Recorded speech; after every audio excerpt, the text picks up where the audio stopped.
In the hills of Appalachia, where the mountains fold in on themselves like secrets unwilling to be told, there is one story whispered so faintly that even time itself seems ashamed to remember it. It begins not with a dynasty of kings or an empire of gold, but with a woman, a single woman, bound by blood, hunger, and silence.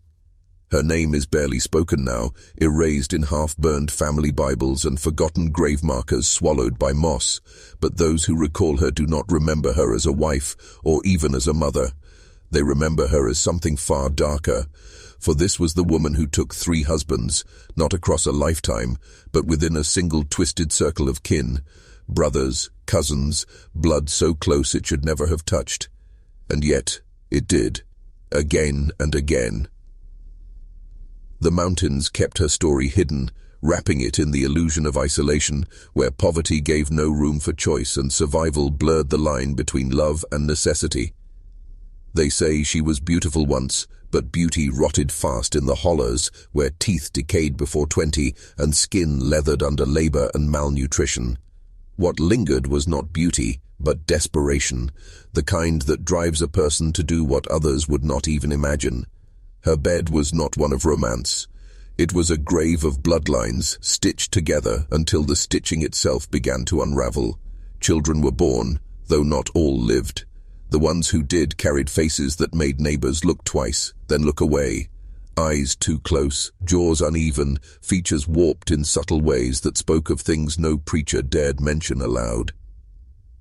There are fragments of her story found in courthouse records, in whispers scratched on the backs of census pages, in the gossip of old mountain families who swore they weren't related, but secretly feared they were, and every piece leads back to that same cold bed, a bed where 3 men laid and 1 woman endured, bound by something stronger than love, heavier than sin. For her choices, or perhaps her lack of them, would set in motion a chain of lives that carried the mark of her unions for generations. This is not just the story of a woman, it is the story of an entire lineage trapped in the web she spun, whether by force, by fate, or by the cruel hand of hunger. And once you hear it in full, you'll never see Appalachia the same way again. The mountains of Appalachia do not give up their ghosts easily. They bury them in soil as red as blood, beneath crooked tombstones, behind clapboard houses where the wood itself seems to rot from secrets. To understand the woman at the heart of this story, you must first understand the land that shaped her. It was the early 1900s, when industry was creeping into the hills, coal towns rising like fever dreams, swallowing men whole, spitting them back out black-lunged and broken. But beyond the reach of those mines, deep in the hollows, families clung to survival by the thinnest thread. They lived in one-room shacks, sometimes without floors, their beds crawling with lice, their pantries empty but for cornmeal and lard. It was here that she was born. A daughter to a family already fraying at the edges. Records of her childhood are scarce, but the oral histories say her mother bore too many children, too close together, her body breaking under the weight of poverty. Her father drank when he could afford to, and when he couldn't, he broke the silence of the night with rage instead. In that world, a girl was not raised to dream. She was raised to endure, to keep the house running, to fetch water, to care for siblings until her own body was considered ripe enough for marriage. Marriage in these mountains was rarely a union of choice. It was survival, 2 names joined not for love, but for the pooling of meager resources. But when the pool was shallow, when neighbors were scarce, when distance and hunger closed in, marriages began to circle back into the family tree. Cousins wed cousins, brothers passed down widows as though they were land or cattle. No preacher could bless it, yet it happened all the same. And it was within this suffocating circle that she found herself, her fate tied to men whose faces bore her own blood. The first husband was little more than a boy, though, he wore the title of man. He was her cousin, older by only a few years, and their union was marked not by ceremony, but by the quiet acknowledgement of families who needed one less mouth to feed. It was said that her eyes did not meet his as they lay together the first night, but stared instead at the cracks in the ceiling, as though the wood itself would offer her escape. Escape never came. What followed was a slow entanglement, a weaving of bloodlines into knots too tight to undo. And when the first husband was gone, whether by sickness, by accident, or by the silent erasure of poverty's many cruelties, the woman did not leave that bed cold. Another man stepped in, and then another, each one closer in blood than the last, until the distinction between husband and kin dissolved completely. What she endured, what she allowed, and what she birthed in that darkness would become the legacy of her name, even if the world forgot to write it down. Her second husband was not chosen by affection, nor by any courtship that could be called such. He was her husband because he was there, because her family needed the arrangement to keep them afloat, and because in the cruel arithmetic of mountain life she had no voice to protest. This man was her cousin too, closer than the first, their blood thicker, their lineage tied tighter by fewer branches. To outsiders, such unions might have seemed unthinkable, but outsiders rarely survived long in these hills. They could not understand that hunger makes monsters of necessity, and silence makes prisoners of women. The whispers say he was not a gentleman. He worked the land with a ferocity that left his hands gnarled, and his temper shorter than the days of winter. She bore his weight, night after night, with a stillness that only the desperate know. And soon she bore his children. The first did not live past infancy, its body too small, its cries too weak, the shallow breath fading within weeks. The second survived, but neighbors began to notice the shape of the child's face, the way its eyes failed to align, the subtle distortions that made them glance quickly away. Nobody spoke of it openly. To do so would have been an accusation, a trespass into the private shame of another's bloodline. So they said nothing, but they remembered. By the time her third husband entered the picture, the cycle had already consumed her. He was not an outsider, he was not even distant. He was her cousin's brother, another man from the same family tree, so close in blood that even the most forgiving preacher would not dare join their hands in ceremony. Yet no preacher was needed. In the shadow of poverty, vows were unnecessary. He came to her bed as though it were his right, and she did not resist. By then, resistance was a luxury she could no longer afford. The children that followed bore the unmistakable weight of generations pressed too tightly together, sloping foreheads, fragile bones, jaws that did not fit their skulls. Some neighbors called them touched, others called them cursed. But she carried them all the same, raising each one with a weary tenderness that can only come from someone who knows her offspring are marked by her choices, by her family, by the relentless grip of the mountains themselves. It is said she did not smile often. Her beauty, once noted by passing eyes, had drained from her face, leaving only the hardened mask of endurance. To the outside world, she was simply a woman with too many children and too little joy.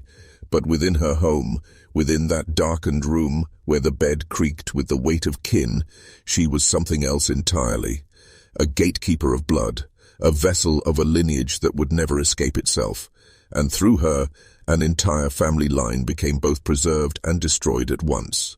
By the time the third husband claimed her, the woman was less a bride than a vessel carrying not love but lineage.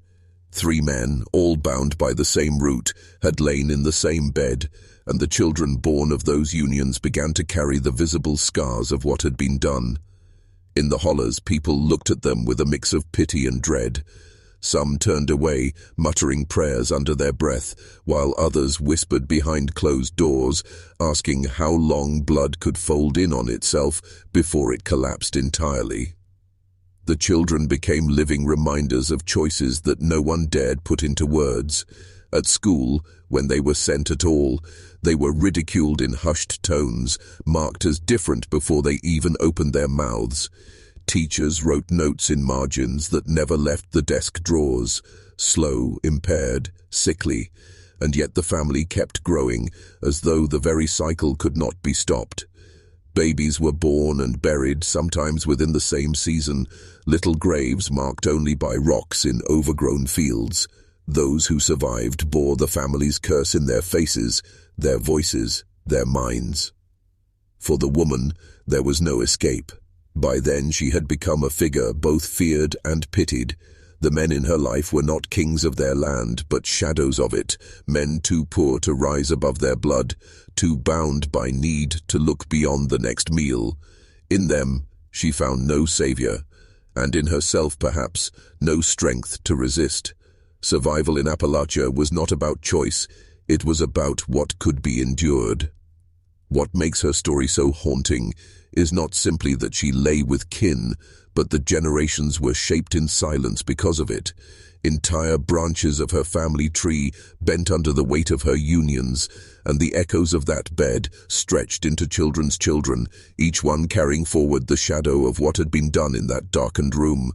It was as if the land itself had conspired to keep the cycle unbroken, the mountains rising up to trap her in their folds, the dirt swallowing any hope of her story reaching the light. And yet, it did not vanish completely. Fragments remain, scattered like bones across courthouse records, whispered by descendants too ashamed to claim them, muttered in warnings to children not to marry too close, not to repeat what their great-grandmother had done. But the truth is, the repetition had already begun. Once blood learns to feed on itself, the hunger is rarely satisfied in a single generation. The family line stumbled forward, marked forever by one woman, 3 husbands, and a bed that became a grave of inheritance. The echoes of her bed stretched far beyond her lifetime, lingering in the children who carried her blood like a curse stitched into their very skin. Some grew to adulthood, though their bodies betrayed them, stooped backs, twisted features, minds that never fully ripened. They lived at the edges of the community, tolerated but never embraced, whispered about as if their very presence might spread something unseen. Appalachia has long been a land of superstition, and her children became omens. If they appeared at your door, people believed misfortune would soon follow. If you married into their line, you did so knowing that whispers of shame would follow your name for decades. Yet, in the cruelest way, life went on. Those children, marked though they were, found partners of their own. Often those partners were once again cousins, neighbors bound by the same cycles of poverty and isolation that had trapped their mother before them. The bed she had shared with her 3 husbands became not an anomaly, but a blueprint, a generational echo, a map of sin carved so deeply into the family tree that it could not be erased, only repeated. This is where the true horror lies, not in one woman's choice, but in the way her lack of choice rippled outward, sealing the fate of those who came after. Children were born who never asked for such beginnings. They bore the weight of stares, the cruelty of laughter, the rejection of a society that claimed to be righteous, yet turned its back when help was needed most. Doctors rarely visited these horrors, and when they did, they carried judgments heavier than medicine. Teachers looked at the children and quietly marked them down as hopeless, unteachable, cursed. The system abandoned them, and so the family became both prison and tomb. And still the story endured, handed down in whispers, in half-truths, in warnings never spoken aloud in chew. Arch but always muttered at the dinner table. The woman's name faded from memory, as if even her descendants feared invoking it might invite her curse. But her legacy remained carved into faces, into crooked smiles, into the bones of those who bore her blood. If you're still watching, you're already braver than most. Tell us in the comments, what would you have done if this was your bloodline? Would you carry the shame in silence, or would you cut yourself free, even if it meant severing every tie you had left? Generations passed, but the shadow of her bed never lifted. In family photographs, those rare, faded portraits taken by traveling photographers, you can see the trace of it.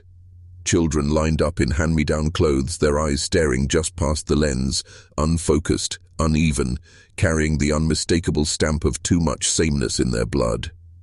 The adults stood stiffly behind them, their faces hardened, as if daring anyone to ask the questions they themselves could not answer.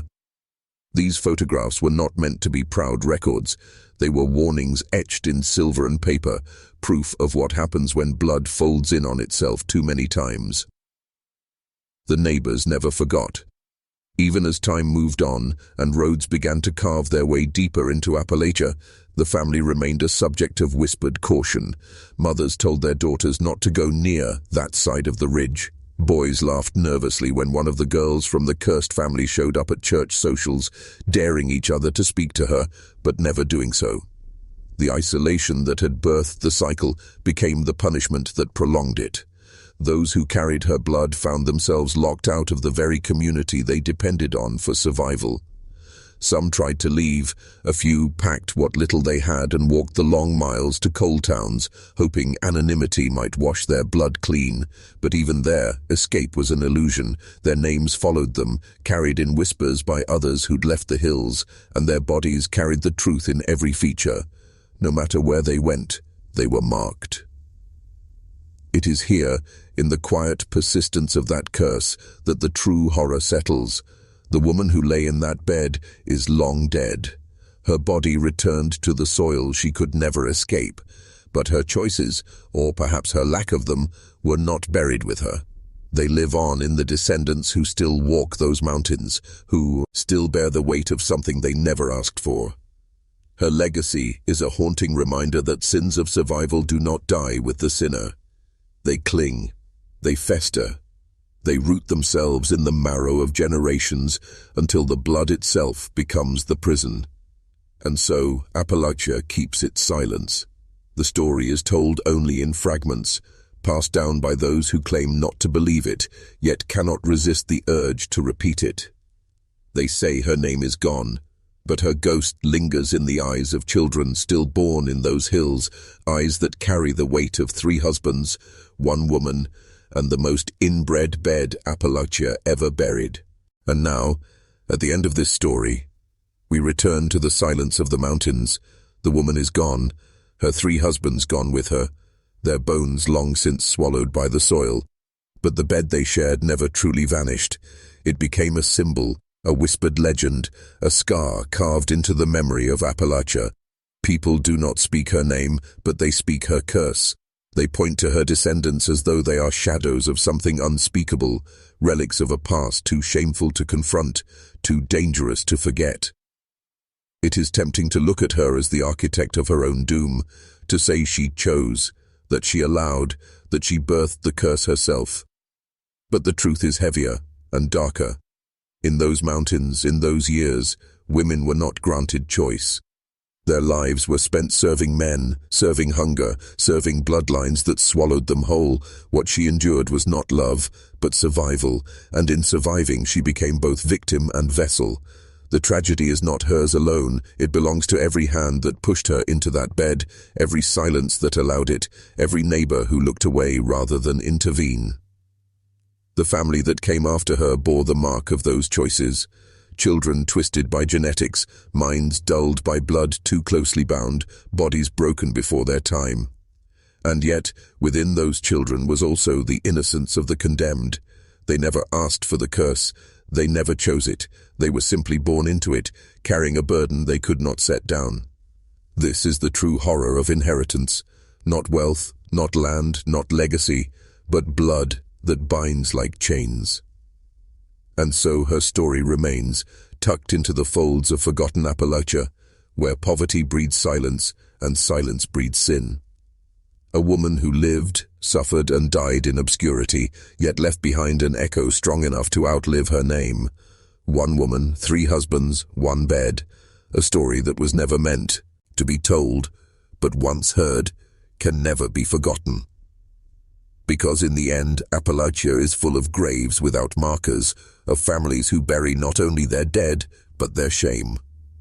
And if you walk far enough into those hills, past the moss and the quiet, you might find yourself standing where her house once stood, where her bed once creaked beneath the weight of her bloodline. And if you listen closely, you may still hear it, the sound of a woman breathing in the dark, caught between survival and damnation.